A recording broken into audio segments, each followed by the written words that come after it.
Alright, so I'm gonna experiment with a new format in this video. I'm gonna try to be a little quiet because I've got my baby sleeping not far away. I'm gonna use a whiteboard here, and I think this one's gonna be a little more freewheeling.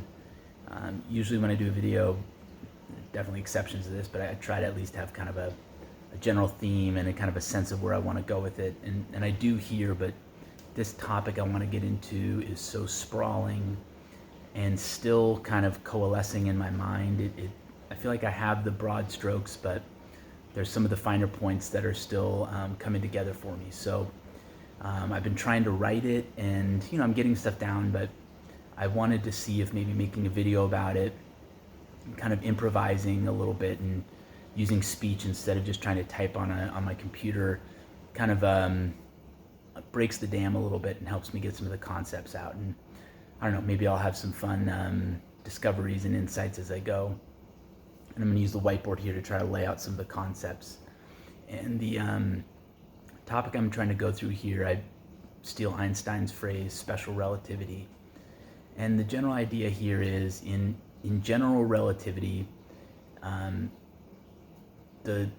another one I did, which is already up on my site, I basically try to lay out kind of a 40,000 foot overview of what I see as the interplay and the connection, kind of the relative relationships between these concepts of oneness, of God or the Godhead, of spirit, and then of the perspective of being in a physical being. And I use the initials O, G, uppercase I, and lowercase I respectively for those different perspectives.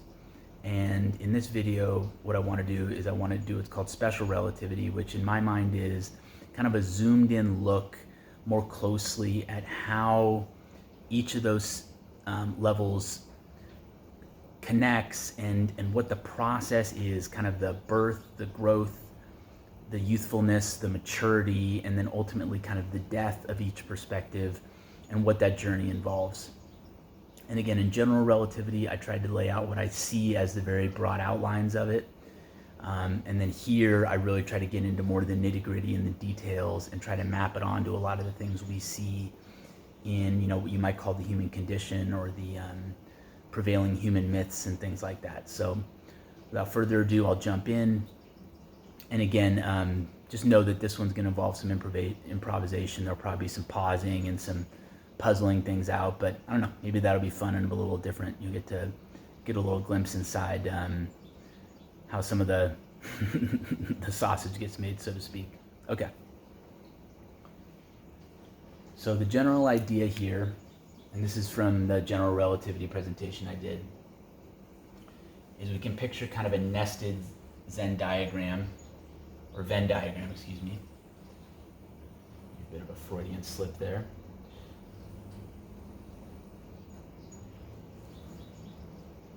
And the general idea here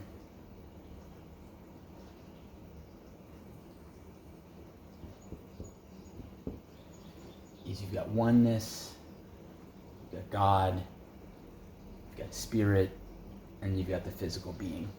And what I'm trying to represent here with this diagram is that all of these other perspectives, right, these other modes of being are all within oneness. It's not like there's oneness and then oneness shoots it off into some other direction. The concept of oneness embodies all of it. And we've always got to give the nod to oneness and its all-encompassing nature. What I am doing right now is oneness. This is the flow of oneness. I'm doing this in a particular place and time. You are watching this video at a particular place and time. That is also the unfolding of oneness. All the internal private responses you and I are having, stuff that we don't think gets to the light of day, half thought of thoughts, things that we glimpse out of the corner of our mind's eye. These are all oneness. Oneness has no limit. Oneness has no bound. It's utterly all-encompassing. So to even have this line around oneness is just for conceptual clarity. It doesn't really capture it. If we were to get rid of the line, I've got an eraser around here somewhere. If we were to get rid of the line, that would probably symbolically represent more closely what I'm talking about here, because this O has no boundedness. And so in general relativity, what I talked about was the idea of how Oneness leads to God, leads to spirit, leads to physical being, and then the process by which physical being is reabsorbed into spirit, reabsorbed into God, and reabsorbed into oneness. And in very broad strokes, the idea there was that oneness essentially is an unmanifested, unphysical state of being, which, for our primate brains already, that's a non-starter. It's utterly impossible to imagine. So what we can really only do is kind of hint at it or point at it with metaphor or analogy or things like that. And what I like to think of it is kind of this emulsion or soup or mixedness, which again, it has no physicality, so we can't picture anything physical there, but it's basically an utterly blended and undifferentiated collection of all that potentially could be. I call it kind of pure potential. And one concept here would be the notion of polarity. So, for example, all that's good and all that's evil, the potential of it exists in oneness. The reason it doesn't have, we can symbolize that, say, with a plus or a minus. And I want as much as possible to avoid any stigmatizing. So I'm not saying plus or minus in terms of good or bad, just more in terms of plus or positivity or goodness being what is all accepting and all embracing, and negativity being what defines itself in terms of what it is opposed to or what it is not. And so basically in a state of oneness, the concept I'm having is all positives and negatives are essentially kind of canceling each other out or equalizing each other, harmonizing with each other to create a state that's unified, where the distinction between them isn't even real or actualized, right? And that's why it's kind of oneness. That's why it's kind of collapsed into a point that occupies no space. There is no distinctiveness between things. There is no polarity, because in the state of oneness, all is harmonized. And in that state, there is the potential for anything to manifest. Because if any one part of it becomes actualized, boom, it could spring up. It's kind of like the garden that has all the seeds in it of potential, and depending on which ones we kind of water, that's what grows. And again, all of these are just metaphors for it. None of this actually describes the state itself, because it is essentially indescribable, and nothing can define it, because anything that would define it would exist within it. In other words, if you wanted to say a definition is a complete understanding, look at that word understand. Nothing could stand under oneness, because any standing under oneness would be within it. Do you see how this is very slippery for the mind? It's kind of like an octopus that you grab, and you grab its head, and then you realize you're grabbing its tentacle, and its tentacle is kind of wrapping around you, and then you're the octopus. It's just something that the mind is never going to be able to get its head around, because the mind itself is oneness and a portion within it. So anyway, I hope I've conveyed there that it's not really something you can reduce or define. It's only something you can kind of go like, and if you're doing that, like, that's when you're getting closer to what it really means. Okay, so in the state of oneness, all exists as a pure potential. Nothing is actualized. And my theory, which I laid out, which I'm trying to lay out in my writing on special relativity, is, okay, well, how does oneness go into manifesting as physical form? Because here I am, right, writing on a physical whiteboard. This is oneness, right? And yet oneness is somehow physical, oneness is somehow manifesting. How is that happening? I thought oneness was pure potential, everything was harmonized, and therefore there's no way for anything to be physical, because it's all reduced to a non-physical, complete harmonization of everything that is. And the honest answer is, I don't know how this happens. I don't even know, I can't claim certainty that this framework is even right. So what I'm doing essentially is combining what feels like it's kind of come to me. You can call it revelation, you can call it insight, whatever, but there's definitely stuff that's kind of come that I didn't just like think up on my own. It felt like it kind of arrived, like a basket on the doorstep, and I'm like, holy cow, like, this is quite interesting. But it's not purely that. I then take that and I kind of muse on it, I kind of think on it, I kick ideas around, I work in my notebook, I do videos like these, and I try to see if the ideas can coalesce into a teaching or a metaphor or a diagram, something that here in physical reality can be beneficial to me and can be beneficial to others. because ultimately I think the purpose of this isn't really to like get it. We're not trying to crack a puzzle or anything like that. What we're trying to do is to get closer and closer to what the Buddhists might call the right view, to have an outlook on reality and a conception of reality that basically serves the greater goods of spiritual maturity, opening the heart, harmonizing our own selves, being good to each other, being good to our planet. These would all be things that I think would grow out of having a right view. And so my hope is if I can have a conception of reality that's more and more in line with the truth than what I had before, right? We're not moving towards some absolute understanding. It's just about taking where you're at, your level of cognition, and just trying to flex it and dynamize it up. Even just one click, right? If it's like an electron with multiple orbits, you're just trying to get one click up just to be more alignment with the truth. And if you're more in alignment with the truth, I think you'll find that things are better, right? In the flow of the universe, which is the expression of truth, if your body and your mind don't have as many preconceptions and beliefs that are false, right? If you're able to kind of let that falsehood dissolve, I think then you could be in the flow of what is, and it wouldn't be surprising if you had more well-being, better thinking, better actions, all those things. In other words, the other 7 steps of the Eightfold Path. Okay, so how does oneness manifest into physical reality? Okay, here's the concept I'm working with. And again, I'm using metaphors. So one thing I remember learning, I learned this from my brother, who trained as a chemist, is essentially, it was a fact I learned about water, which really surprised me, which is that distilled water, pure water, doesn't boil when you put it up to 212 degrees at sea level. So we know how it is, at sea level, you fill up water from your tap, you put it on the stove, you turn it up, and eventually it boils, right? From science, we know that the boiling point, again, of water at sea level is 212 degrees. So why, if I were to put pure distilled water into a properly cleaned vessel and I were to boil it, why does it not boil? And again, I'm not a scientist. I apologize if I get some of the details wrong here, but my understanding of it is water boiling is not simply a product of the combination of water, pressure, and temperature. To boil, water needs what's called a nucleating site. Something in the boil, and let me do a little drawing here. All right, there's my pot. There's the heating element.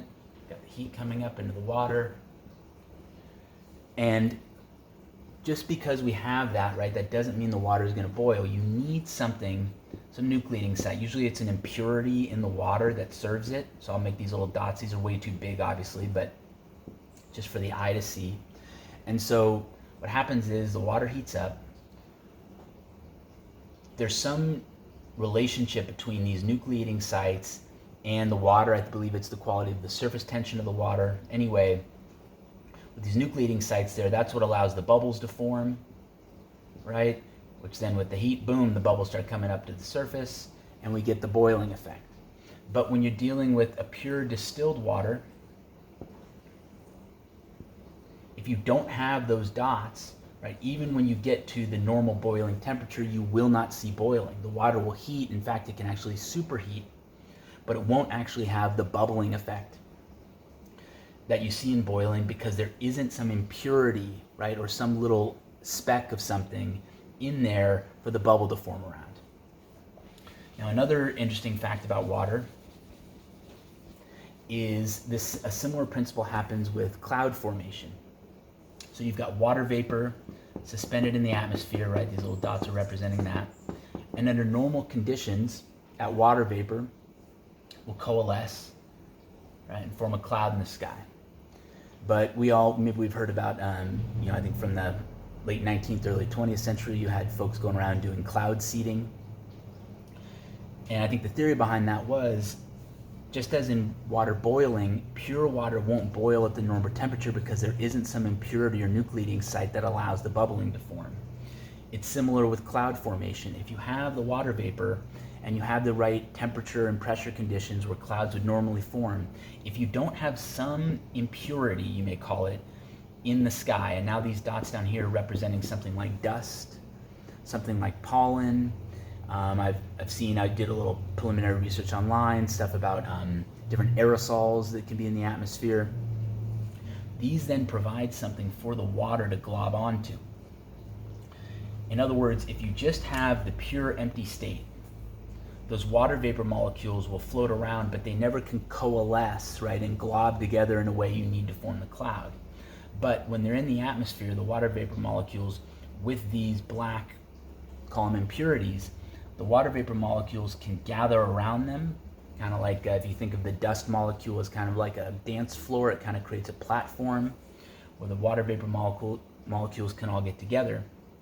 And as they do that, boom, now they can actually form enough of a combined water molecule for cloud formation. And I'll kind of stop there because, again, my scientific chops aren't good enough to really go into the deep, elaborate details of that. But that's the general idea, right? Pure water won't boil at temperature, and pure water vapor won't form clouds. You need some other thing, some bit of hardness, something for the water to kind of behave around to create the transformative effect of either the water boiling or the water forming into a cloud. And so for me, this is kind of the best metaphor I've been able to come up with so far for how oneness might actually manifest out of what is kind of a pure state of nothingness, of pure potential, into the state of actuality like this pen. And so the idea here is, in oneness, you have all potentials basically in a state of kind of suspended, harmonized animation. And my notion here is that one of the potentials in there is this notion of elseness. Let's see. I believe elseness is spelled elsely. There we go. Elseness. Right? Now, is that backwards in the video on the mirror effect? I apologize if I've got this all backwards there, but this is using the word elseness. And that's a potential in oneness. And what's interesting about it, the reason it maybe kind of is kind of like the little specks of minerals in our tap water that helps the water boil, maybe the bits of dust or pollen in the sky that help the clouds to form, is that if you think about oneness, elseness in isolation is actually an impossibility. Oneness is the all state. Everything is contained and subsumed within it. And so therefore, the common identity of oneness makes elseness as an ultimate truth impossible, right? So just take a moment and sit with that, right? In a state of oneness where all is reduced to pure potential, right? Nothing exists distinct from anything else, right? Anything, even this notion of anything else isn't even there yet, right? Because it's all one. It's all mixed. It's undifferentiated. This notion of elseness, conceived of in isolation, is actually what you might call false or impossible. But I think this is actually the seed that allows the formation, if the universe is the cloud or if the universe is boiling water, I think elseness is kind of the cloud seed or the impurity in the water that allows it to happen. And again, I'm using metaphors here. I'm taking a lot of creative liberties, but I'm trying to come up with kind of a conceptual framework that I think is both true to the essence of what is and lays it out in a way that makes sense to us and that fits into a larger narrative framework.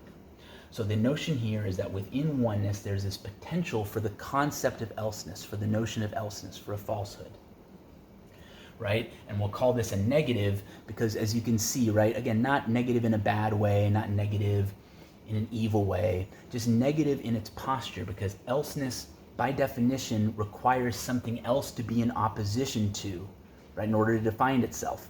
In order to be this, it has to think of something as that, right? That is what is else. This is what is self, right? And so I think an opposing thing would be sameness, right? Which you could have with a positive. And again, I'm looking at my video here. I'm seeing that everything's kind of backwards. So maybe I'll have to learn not to do this in a selfie pose. I apologize. But this says sameness. This says elseness. And this has got the positive above it. Because sameness, and even in its purest form, doesn't require elseness in order to be true. In other words, you can recognize sameness, right, without having to recognize an elseness to find it in opposition. So the negative things always need something in opposition in order to define or make sense of themselves, whereas positives are defined by their inclusivity. Okay, so in the state of oneness, right, in the state of pure potential, all sameness and all elseness, you could say, either cancel each other out. That's kind of made the negative framing. I think the positive framing would be they exist in a harmony with each other, right? In a constant dance, in a constant state of kind of harmonic notes together, almost like if you can play notes on a piano that create a chord, they're kind of in accord, a little wordplay there, with each other. And in so doing, they exist in their state of purest potential and their state of purest harmony with each other. This is why oneness may be akin to something like heaven, because in heaven, there are no enemies, right? Even what we might call pure evil, right, and pure good are fully harmonized with each other, right? They have found their balance. They have found the song that they can sing together, that they can only sing together, and that makes the music that allows them both to remain in pure bliss and pure happiness, being utterly unrealized and unmanifested, because they would rather be in this relationship with each other, this relationship of oneness. Now, of course, I'm oversimplifying it here. You know, you might get the notion that good and evil are bouncing around in their little Mobius strip, and sameness and elseness have theirs. But of course, everything is in this infinite relationship with each other, and then this all with it. So it's all like a Mobius spaghetti soup again. As soon as you start getting into oneness, it's mirrors and noodles in all directions. And so all of these things are just metaphors that are just trying to kind of hint toward or wink toward what I'm talking about there. Okay, so in the state of oneness, right, everything's balanced out, everything's harmonized, therefore nothing is actualizing in potential. It's just existing in this invisible, unphysical soup of pure harmony. But, or and, right? I think improv comedy gives us a nice little formula for how the universe works, right? It's really kind of a yes and. So, and we know that there's physical reality. How does that happen? So back to my notion of elseness. And what is happening here, again, this is my metaphor, is that essentially oneness somehow turns elseness into that little seed in the sky around which the cloud can form. It turns it into the little bit of mineral in the tap water around which the water can boil. And how it does this, again, I have no clue. I'm just trying to metaphorize or speculate as to how it may be. The sense I'm getting is some notion of concentration. So in other words, there's a focus on the concept of elseness, right, which is the negative, at the expense of the concept of sameness. In other words, in the state of oneness, when they're in perfect harmony and balance, they're in this eternal dance together. Again, it's a motionless, spaceless dance. It's a purely harmonic dance. And so, therefore, you never see an elseness or you never see a sameness, right? You just see pure oneness. But somehow, if we can get elseness focused upon, right? If oneness can kind of concentrate on elseness and kind of create this little impurity here, this imbalance, where elseness is somehow favored above sameness, I think this is kind of the move that allows the cloud or the boiling water of physical existence to form. And the notion here is something like this. And again, I'm still kind of working this out. But you get this concentration on elseness. And elseness then becomes like this fragment, right? Or fissure or rift, or it almost kind of creates in oneness, like kind of like in a computer code, it creates a contradiction. It creates a like a puzzle, but kind of almost an impossibility, which is how in oneness is anything elseness, right? That doesn't make sense. Sameness is closer to the essence of oneness, but of course oneness includes everything, which includes the possibility of elseness. And so that's what makes oneness different from sameness, is that oneness is equally sameness and elseness, right? Because oneness is the harmony of all things. Do you see that? It's It's a little weird and sometimes almost sounds a little kumbaya, but I do think it's structurally coherent. And so if we concentrate on this notion of elseness, which seen in isolation creates an impossibility because nothing can be elseness because it's all oneness, well, it kind of becomes elseness when you concentrate on it and maybe even believe in it. Maybe that's what's happening here. It's a concentration and a belief in the truth of elseness, separate and apart from the truth of sameness.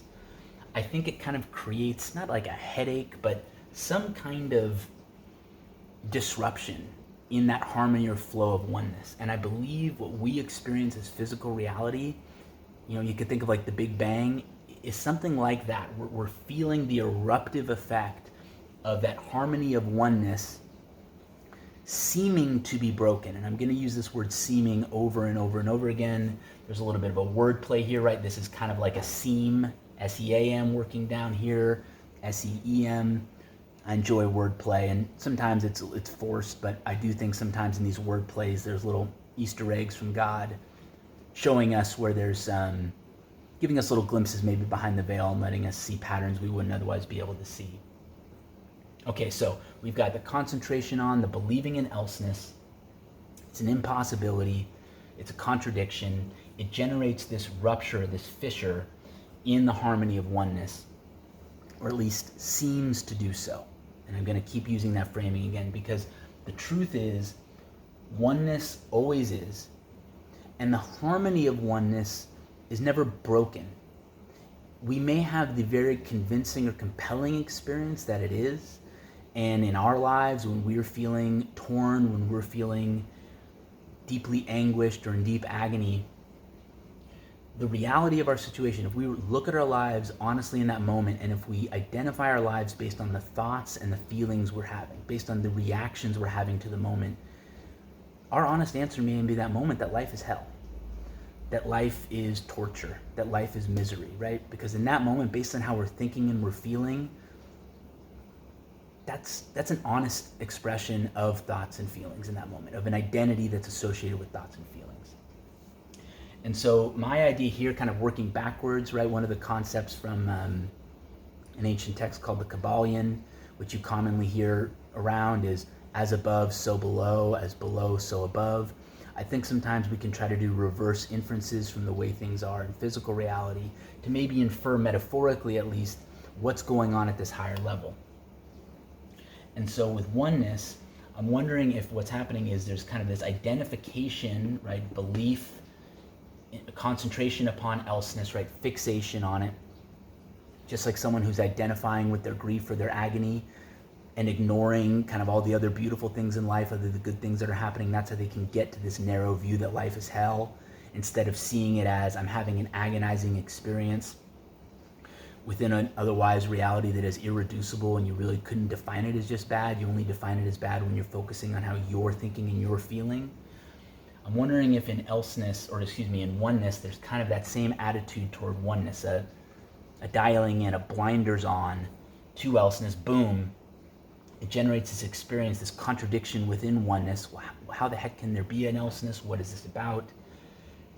And that this then creates the entire universe, down to the cork and whatever corks are made of, strings, you name it. Those are essentially expressions of, eruptions off of this experience of oneness concentrating on elseness. Okay.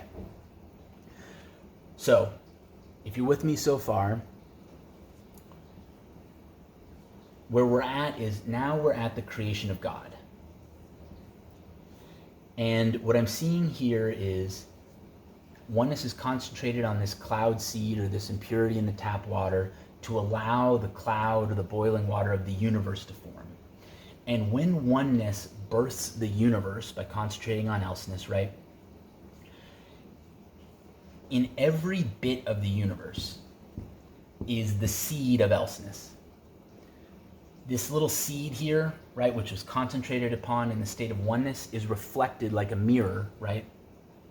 Is mirrored in every bit and particle and every conglomeration of bits and particles in the universe. So just as every cell in the human body carries the DNA of the human being, every bit of the universe carries this bit of elseness in it. And if you think about it, it's kind of what allows the universe to form. If the universe is maybe kind of like the bubble in the boiling water, right? The bubble has that nucleating site within it, right? The bubble literally formed around the nucleating site. And similarly, I think every bubble of the universe, whatever that is, forms around this notion of elseness. And so elseness pervades the universe, the concept of it, which again is a falsehood considered in isolation, is a harmonic truth when considered in relation to sameness, and elseness is an aspect of oneness, right? So again, there's nothing wrong with elseness, it's just that elseness is terribly confusing when looked at in isolation because it describes something that is in isolation impossible. Okay, so we've got elseness in every fragment of everything in the universe. Now, what we also have though is God and evil. And let me put up a G here. Evil is kind of what you might call the anti-God, right? In the state of oneness, right? God, right, or good, that O in parentheses there, and then evil, right, exists in that harmonic relationship. But now, right, gone through this filter of elseness, what this filter of elseness essentially allows things to happen, my whiteboard's getting a little sprawling here, but this is where the yin-yang comes in. Right, the yin-yang gets birthed into reality. Just work with me here that this is all black. Maybe I've got those reversed. But essentially this, right, this is the O of oneness, right? And in the state of oneness, all potential opposites, again, are fully harmonized, right? So in oneness, it looks like this. But if through elseness, we can actually kind of break the harmonic entrancement, right? We essentially take that Mobius strip, you introduce a little seed on it, and it creates like a fracture in it or a seam in it. This is how we then get the expression of the yin-yang, right, of duality in physical form. And as much as possible, again, I know this word evil is one that we obviously stigmatize, we associate it with a lot of pain and trauma, but in its essence, what it really is just the counterbalance or the opposite to the God state. I'm going to pause right here. All right, my baby's stirring in the next room, so I'll need to pause again shortly, but let me see if I can get a little more in before she gets up. So essentially then, the nature of reality then reflects the nature of oneness, except you now have this actual line here, right, which is drawn and seems very convincing between what we consider the dark and the light, because through this concentration on elseness, we have actually bought into the idea of things being separate from each other, of things being definable and experienceable separate from each other, as opposed to in relationship with each other, right? In oneness, everything exists in harmonic relationship, and so the essence of oneness is that harmonic relationship. In manifestation, we actually get to experience a very convincing kind of aspect or projection of oneness in which things actually seem to be truly different. And good and evil seem to be so different from each other, we have a hard time imagining that they can actually exist within each and every one of us in their fullest potential expression. And so we divide everything into dark and light, good and bad. And this again reflects this core notion of elseness, which is the seed of everything in the universe, and which explains, I think, why we're so obsessed with all these distinctions, with drawing lines between things, putting things in cages, putting things in boxes. It all stems, I think, from this core delusion, really, that elseness is a state of reality considered in independence. Okay, so back to where I was. I believe the first thing that's birthed out of this, right, and woven into, to use Alan Watts' phrasing, the warp and the woof of all creation, is God and anti-God, which you might think of as God being unconditionally loving awareness. I think of it as the ever-dawning smile. God is the creator and the experiencer of all things. I am God, you are God, before we start getting lofty notions about this, every burp and fart you've ever had is God. Every burp and fart you've kind of held in, half let out, your throat constricting around it, your butt. I mean, pick something that kind of makes you go, oh, well, I guess it's not such a big deal to be God. And I say that not because it's not a big deal to be God. It's a big and a beautiful thing, but it's very easy for us to hear we're God and just kind of ignore that everything else is equally God too. And so God is the pervasive feature of the universe, just like elseness. God is a feature of everything. But so too is evil. And evil is just defined in opposition to God as unconditionally unloving awareness. So evil is what you might think of as the menace, the king of lies.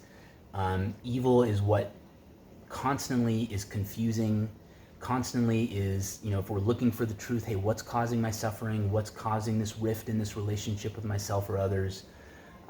What's causing this recurring difficulty? Evil will be what constantly points in the wrong direction, essentially tries to direct our attention away from the truth.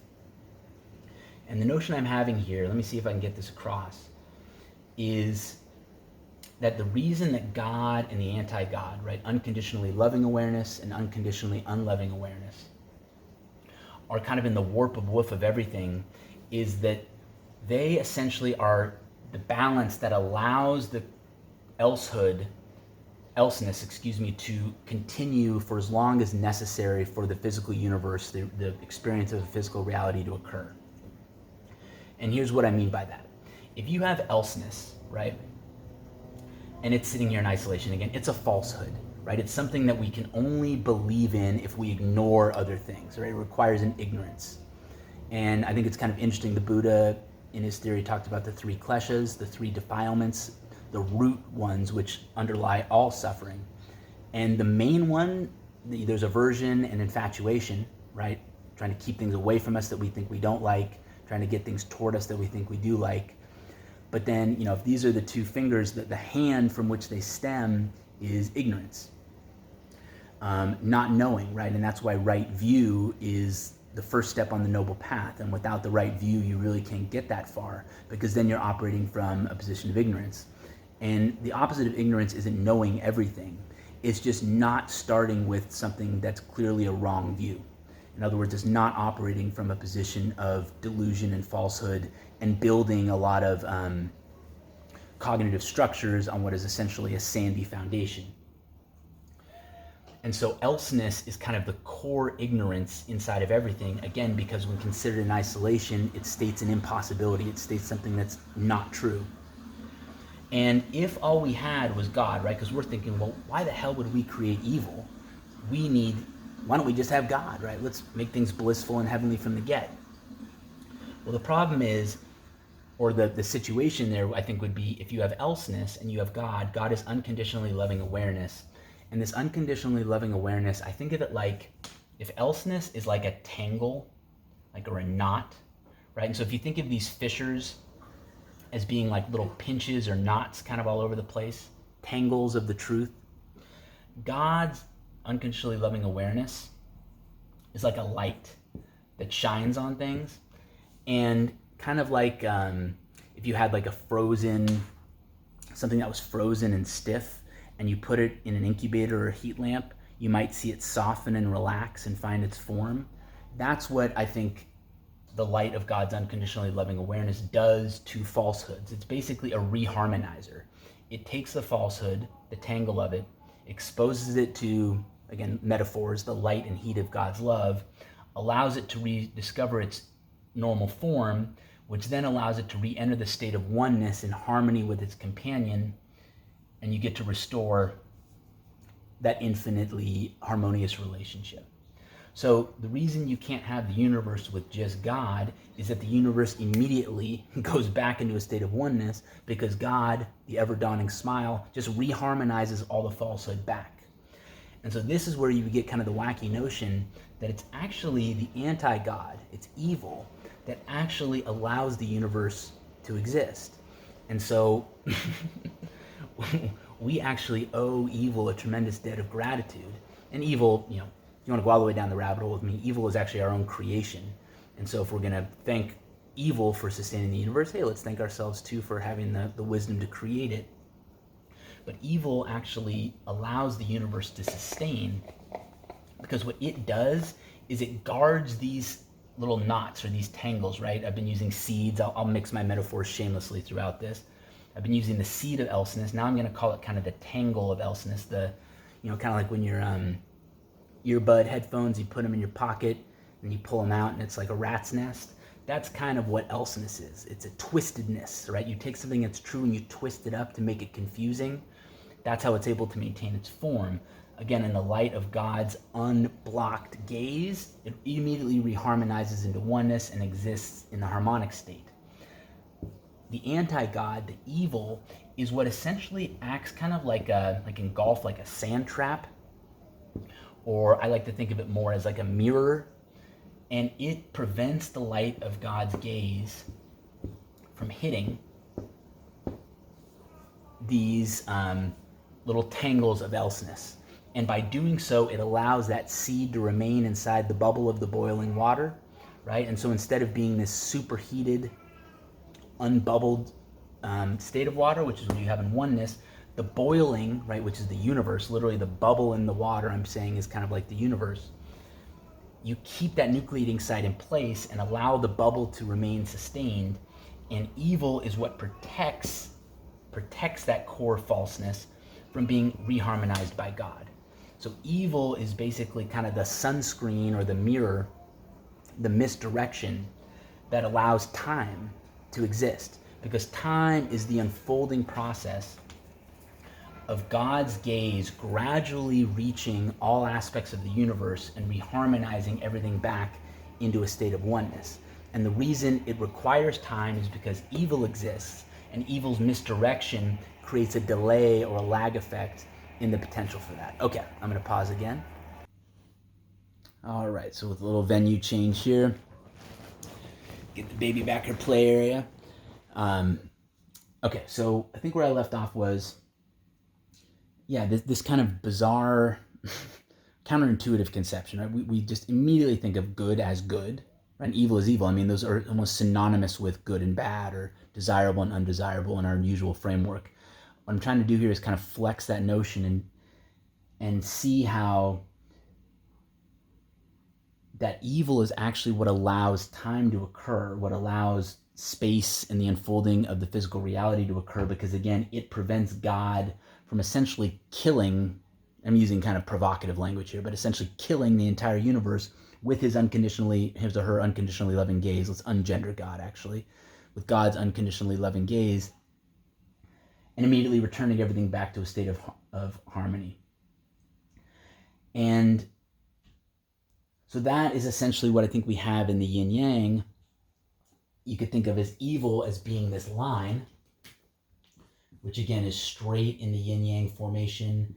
I'm kind of taking it and seeing it as this seam, and then again, mixing my metaphors, I'm seeing kind of each part of the seam, maybe each bend in the seam, as really more of like a tangle or a knot. Again, we're thinking about those tangled headphones, that's what elseness is at the core of everything in the universe.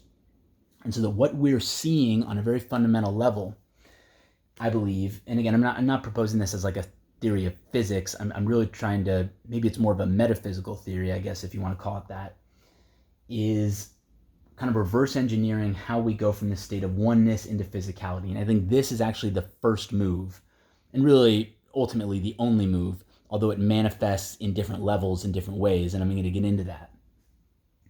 But I hope you're with me so far, at least in kind of the general conceptual framework I'm laying out. So again, using Alan Watts' framing, which I'm not sure who he borrowed it from, if he did, but the warp and woof of all creation, good and evil, God and, whatever you want to call it, anti-God, unconditionally loving awareness and unconditionally unloving awareness, it's their relationship, right? Their dance in space and time, which will actually their dance actually creates space and time and allows physical reality to exist.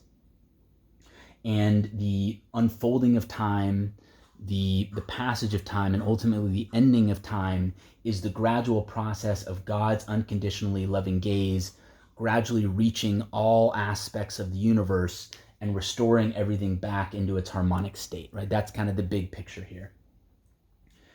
And what's kind of wild about this, and this is where remembering that everything is oneness helps sustain our conceptual clarity here, is that this too is God.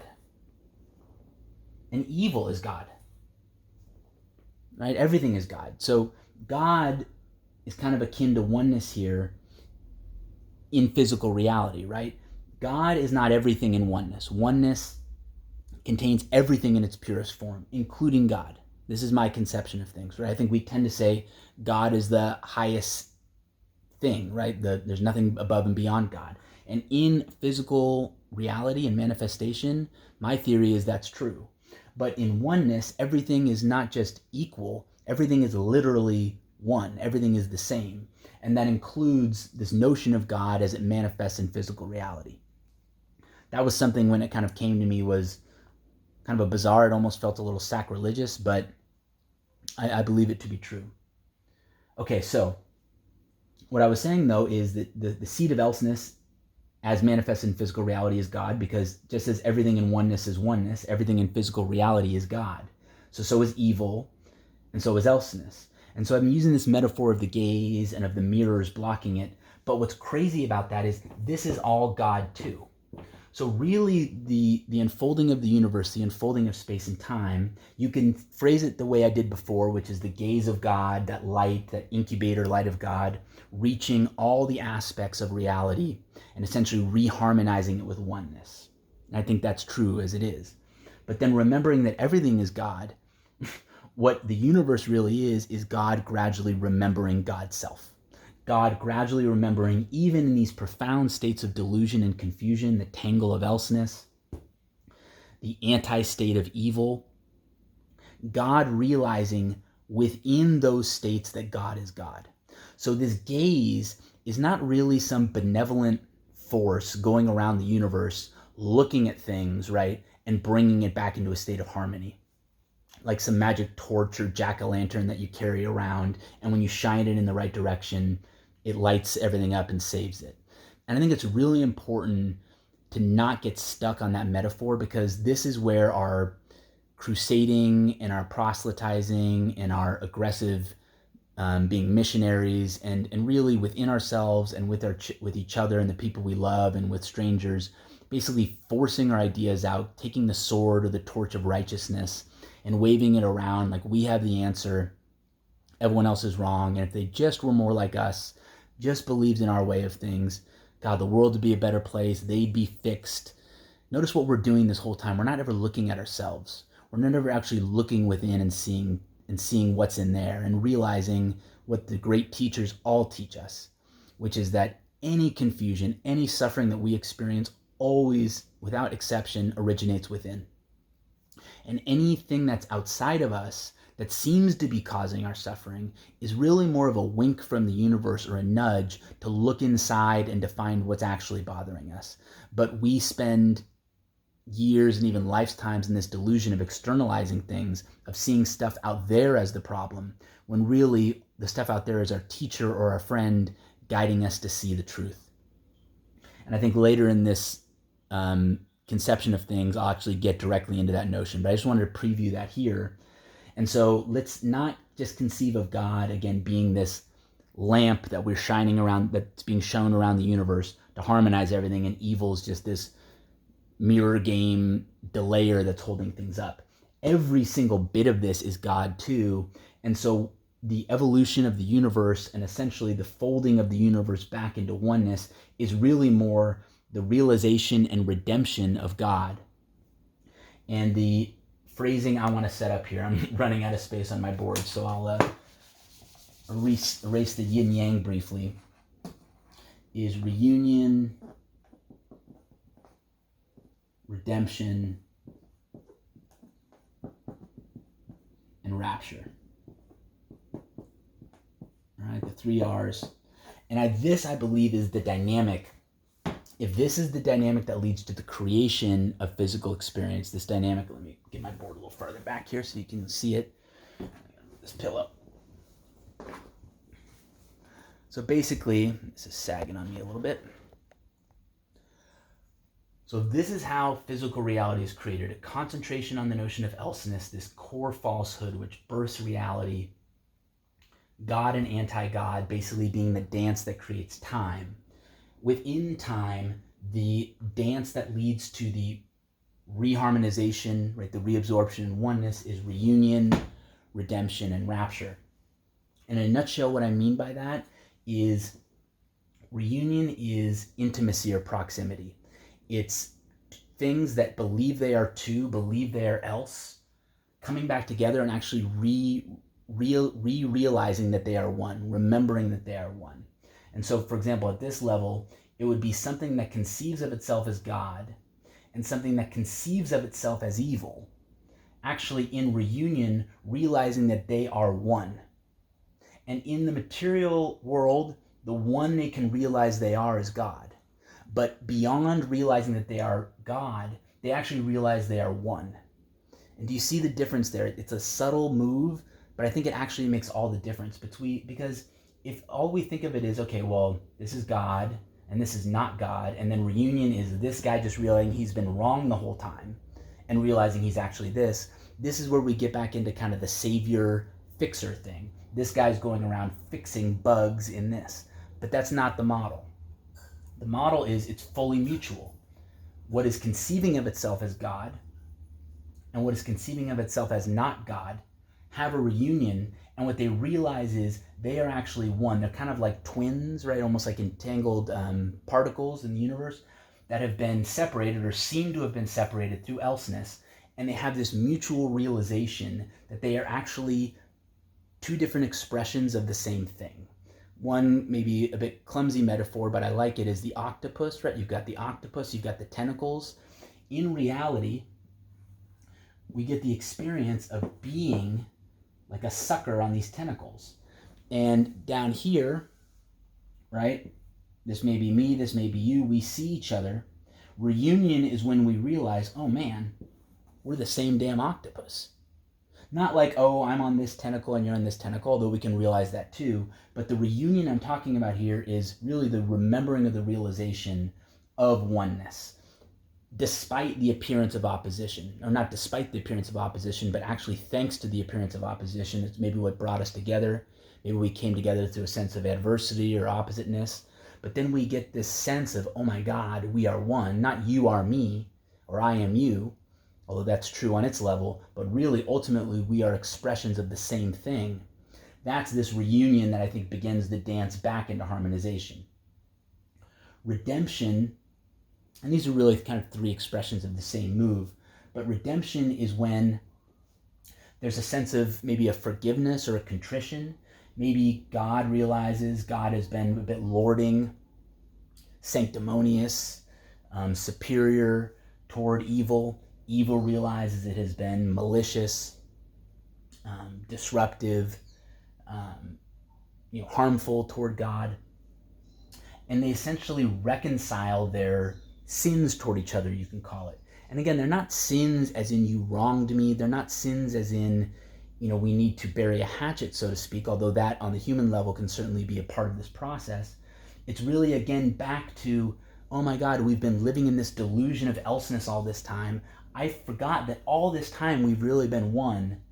And so instead of continuing in this dance or this drama of seeing ourselves as separate, which occurred in the flow of perfection to give us this experience, right? All the richness we have of life. Because when you're in the jacuzzi of oneness, in that soup with no form, soup with no matter, you don't experience, right? And, it may be a purely blissful state. It may be a purely wonderful state. When we're in states of stress in life, we may be jealous or longing for it. But I think there's a reason we made this move in the beginning to come out, because we wanted to have the experience of life. We wanted to have the experience of being physical, of being real, of having things we cared about, of not having complete knowledge and complete power all the time, of essentially giving ourselves these limitations, even if they're only appearances, so that we can have the richness and experience of life. And it's ultimately irreducible, I think, why that occurs, but I think that's a part of it, is this desire for experience and this desire to encounter our one self in all these different forms, really as an elaborate form of dance or intimacy. So anyway, reunion, the reconnection, right? Redemption, the reconciling, the restoration of wholeness between the two. And then the rapture is actually that move back into oneness, where now that they've achieved that harmonization, that Mobius dance is restored, and they're actually harmonically then returned to the state of oneness. And this, I think, is then the end of a physical reality, is when the last bit of godness in the universe, unconditionally loving awareness, and unconditionally unloving awareness have their reunion, redemption, and rapture. This is what you might call the end of a physical reality. And what I believe happens is all the information and all the experience, every bit of it, every smidge of it, every pixel of it, from the entire universe is then returned into oneness, as now included in the information and the potential, right? So essentially the soup gets richer each time it forms. And how many times this happens, how many times this has happened, I got no idea. Billions, trillions, 3, who knows?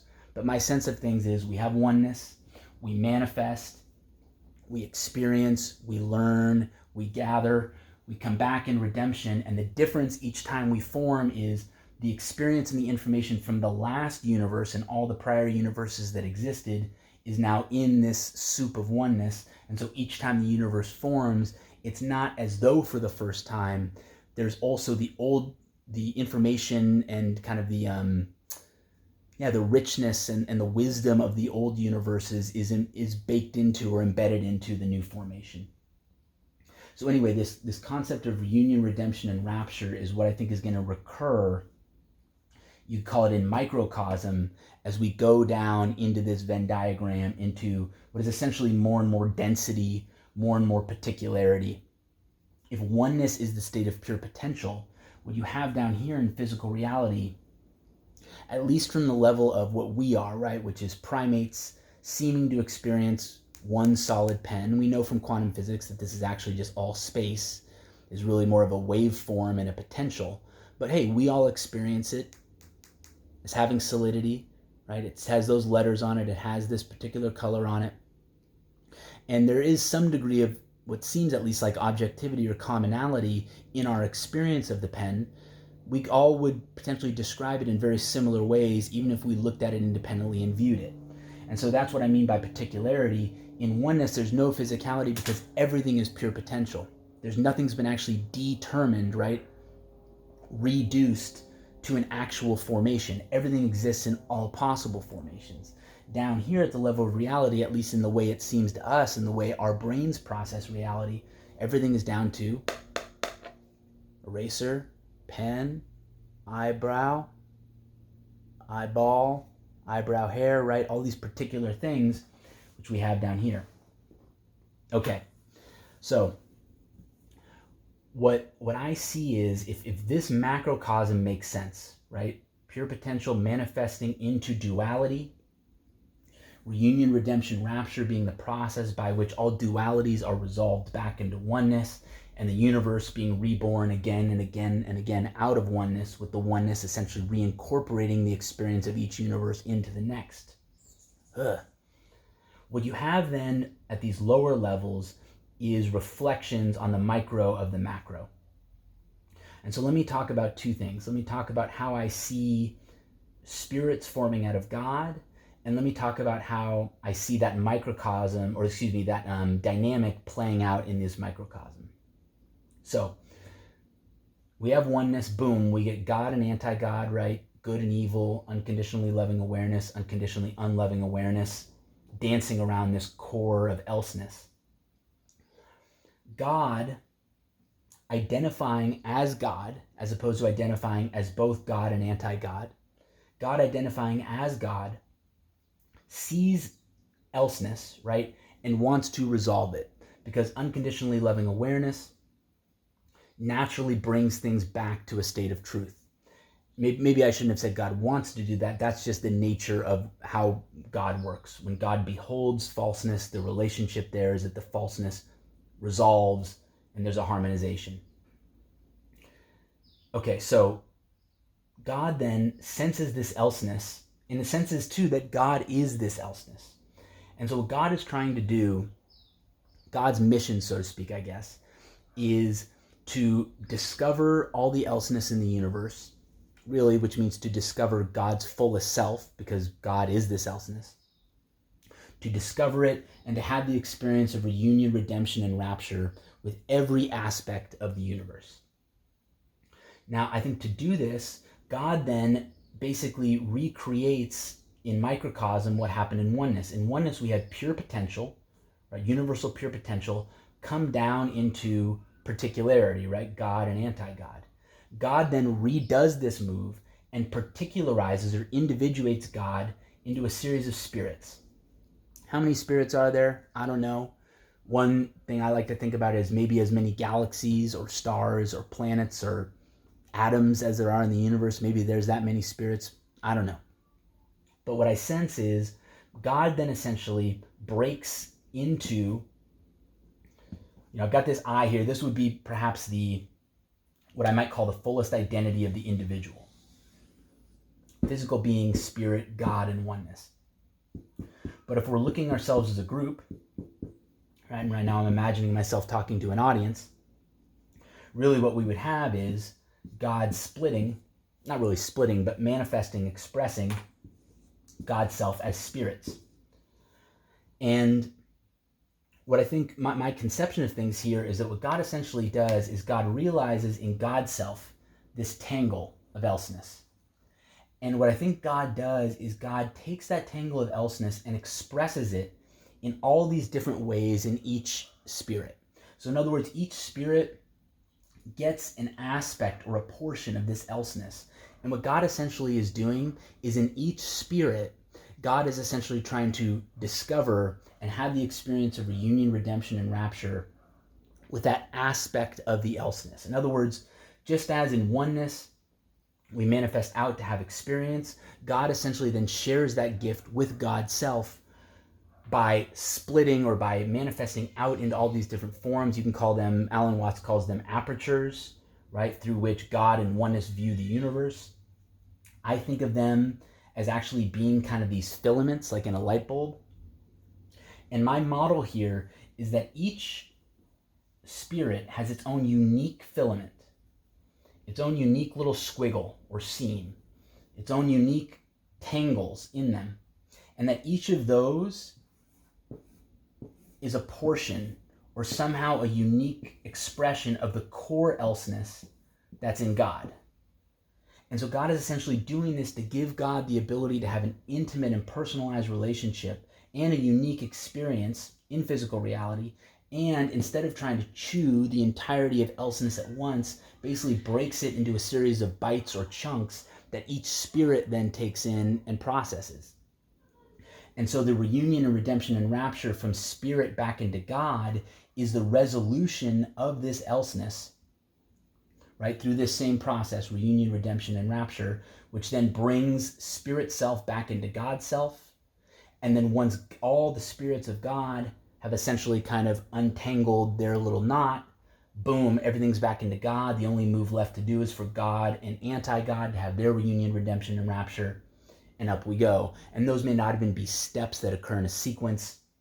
I think they're all really simultaneous processes happening on different levels. And so anyway, but I break it down maybe for some kind of conceptual clarity. And I'm looking at this diagram I've got here, and the word conceptual clarity is a little ironic to use, but I'm just going to keep rolling with it. So this notion here, right, is we've got now each spirit is like a microcosm for God. Each spirit is a unique opportunity for God in the flow of physical reality to experience the elseness, right, and to bring elseness back into a state of harmonization. And this is a gradual process. And again, the reason it's gradual is because evil is in everything. Evil is blocking God's blinding gaze, harmonizing gaze from hitting elseness and restoring it, which allows time and experience and space to unfold. So evil is not a bad thing. Evil is actually a necessary ingredient in this to allow it to happen. So then we have here is in each individual spirit, we have this combination of the God self, and the anti-God self, right? The good and the evil. And it is this dance within the spirit that allows time to unfold as the spirit gradually begins to experience the reunion, redemption, and rapture with its tangle of elseness. And what I want to do now is and I'll have to take another pause here in a moment, but at this level of spirit, what I want to introduce is, again, this notion of the spirit as like a filament. All right, so I'm going to try to draw a light bulb here. Got the little swivels that take it in, right? And then this is the filament, right? And the way a light bulb works, at least an old school light bulb, is you pass a current through the filament. The filament resists the flow of the current in a specific way. And that resistance, that friction between the flow of the current and the physical matter of the filament is what generates the light that goes out. I think this is an interesting metaphor for how the spirit works, right? The spirit, I'm going to say, is this filament. This electric current that's coming in, you might call it God or God's energy or God's love. And what it's trying to do is it is actually ultimately trying to flow frictionlessly, right, through this, because that would be what would be the state of harmony. You wouldn't have any tangles anymore. You wouldn't have any resistance. You wouldn't have the falseness of elseness acting as this kind of frictional element in there. All you would have is the pure smoothness, which allows it to flow through, right? This is when we'd be in a rapture state. But that energy of God is flowing through, and it's flowing through the filament of this spirit. And the spirit's filament, it's not a flaw, it's actually a feature of the design, has all these crimps and tangles in them, all these blockages, all these points that prevent the smooth, frictionless flow. And what I think is kind of cool about this metaphor is that the friction is actually what generates the spirit's unique light. The unique patterns it has of blockages and pinching is what allows the spirit to shine its radiant light out on the remainder of reality. Without it, there would be no light. And what I think is happening here is you've got the spirit, it's got its unique pattern of resistance. And the unfolding of time is essentially God waking up inside of this filament, bit by bit. And what's kind of crazy about this is when God creates the spirit has this sense of elseness or separateness from God, right? The spirit thinks of itself as something lesser than or separate from God.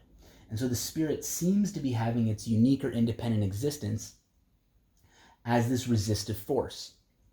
And the experience of enlightenment, I believe, is the experience of this filament essentially waking up to the fact that yes, it is spirit, but that spirit is God. That spirit is an expression of God, and that there is no separation. There is a distinction in manifestation of time, right? But going back to the core truth of oneness, they are all essentially one thing. They're all not one thing, they are all essentially one. And so as this filament, this resisting spirit, gradually realizes and begins to accept the truth that it is God, it is actually the acceptance of that truth that turns the filament and all its resistive pattern back into something that is non-resisting, right, and thereby able to be reincorporated into oneness. Okay, so the last thing I'll talk about here, and then I am going to take a break, is, and maybe I'll just preview this next step, is we get this same dynamic happening again, right? So we have oneness, boom, manifesting into God and anti-God. We had then God manifesting into who knows how many spirits to get even a richer and more intimate, more detailed and unique experience of creation. We have the unique resisting pattern. And again, each one is kind of like its own unique puzzle piece, its own unique tangle, its own, like if elseness is a jewel, each spirit is kind of a turn of the jewel in the light that projects just a different view of it. And what God is doing over the course of time of the universe is seeing the glimpse of every jewel, or every glimpse of the jewel, every aspect of the jewel reflected through each of God's spirits. And in so doing comes to a full realization of elseness, which is then the end of the universe. Okay, so the move I'm going to preview here, and then I'm going to take my promised pause, is spirit then does the same thing God did. Spirit then manifests into physical beings. A single spirit, how many physical beings, who knows? But this you might call the process of reincarnation, right? The spirit manifests as one physical being. The physical being dies. The spirit manifests as another. Now, what I think is actually a truer model is essentially the spirit at the center manifesting out simultaneously, because the spirit, and I may have been a little sloppy in my phrasing earlier, the spirit isn't really existing in the fullness of time and space. What we experience here, density, the passing of physical time, wear and tear, aging, attrition, things like that, I believe does not occur at the spirit level. The spirit level isn't the state of pure oneness where everything's utterly undifferentiated. There is a differentiation happening, but I don't believe it's at a level of density or at a level of friction that we would associate with time. And so instead of thinking of the spirit as jumping into one life, the being dies and then jumping into another, I think of it more as the hub of a wheel, and all the physical lives it's experiencing all at one time.